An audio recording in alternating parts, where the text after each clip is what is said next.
Hello everyone.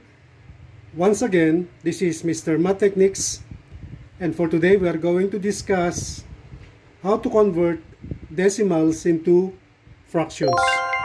Now let's try to solve examples regarding our topic. For example number 1, let's convert 0.4 into fraction. First is we are going to put this with over 1. 0.4 over 1 is still 0.4. We are going to convert 0.4 into a whole number by multiplying this into 10 and multiply the denominator also by 10. Take note that 10 over 10 is still 1. So if we are going to multiply 0.4 times 10, that becomes 4. And then multiply the denominators. 1 times 10 is 10. Okay? So 0.4 converted into fraction is 4 over 10.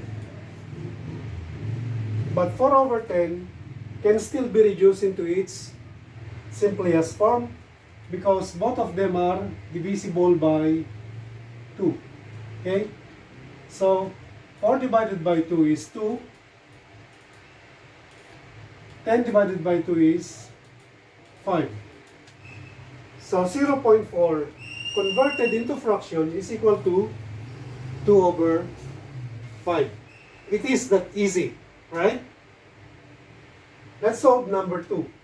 Convert into fraction 0.25. Again, we put 1 under 0.25. 0.25 is in its 100 form. So therefore, to make it whole number, we multiply this by 100. 100, and we multiply the denominator by 100. Again, the value still does not change because 100 over 100 is still 1. Okay? So we multiply this. 25 times 100 is 25. And 1 times 100 is 100. Okay, we reduce this into its simplest form because 25 and 100 are both divisible by 25. Okay, so we divide both by 25. 25 divided by 25 is 1, and 100 divided by 25 is 4. Okay? So 0.25 converted into fraction is equal to 1 over 4. That is your answer. Let's take another example. Convert 0.165 into fraction. So the first thing we're going to do is divide a decimal by 1. 0.165 over 1. And there are 3 digits here. Therefore, that is your tenth, hundred, and thousands. So, to convert this into a whole number, we multiply 0.165 and 1 by 1,000. So, times 1,000 over 1,000. So, 0.165 times 1,000 is equal to 165. And 1 times 1,000 is, of course, 1,000. Take note that any number ending in 5 and ending in 0 is divisible by 5. Therefore, we divide both the numerator and denominator by 5. And let us see what happens. Okay? 165 divided by 5. 16 divided by 5 is 3. 3 times 5 is 15. We subtract. 16 minus 15 is 1. And we bring down 5. 15 divided by 5 is 3. And 3 times 5 is 15. And 15 minus 15 is 0. Therefore, 165 divided by 5 is equal to 33. So 1,000 divided by 5 is 200. Therefore, 0.65 converted into fraction is equal to 33 over 200. Sample number 4. Convert 1.85 into a fraction. So again, we divide 1.85 with 1. Your decimal point is 0.85, and that is your 10, and this is your 100. So therefore, you need to convert this 1.85 into a whole number by multiplying 100.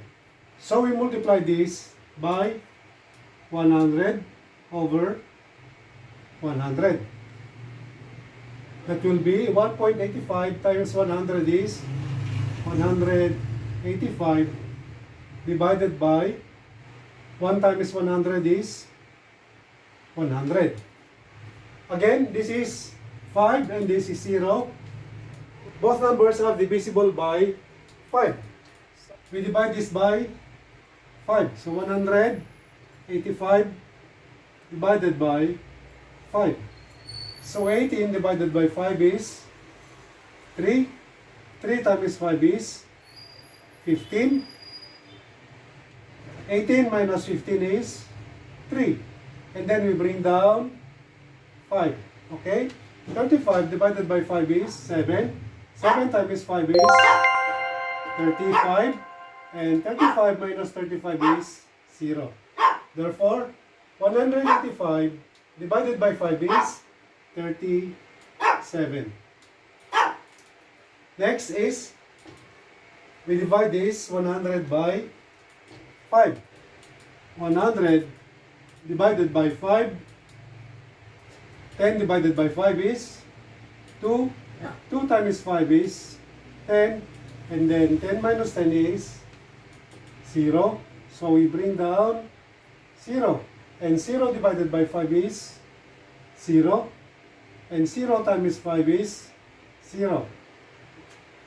Therefore, 100 divided by 5 is equal to 20. Now, 37 over 20 is an improper fraction which can be further reduced into its simpler form. This by dividing 37 divided by 20. So, 37 divided by 20. 37 divided by 20 is 1. And 1 times 20 is 20. 37 minus 20 is 17.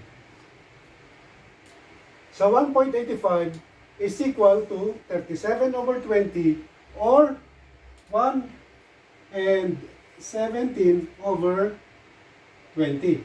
That is your answer. Okay, that's it for today. I hope you have learned how to convert decimals into fractions. And for those viewers who has not yet subscribed, click your subscription button so that you will be with us again when we have our next lesson. That's all for today. Thank you for watching.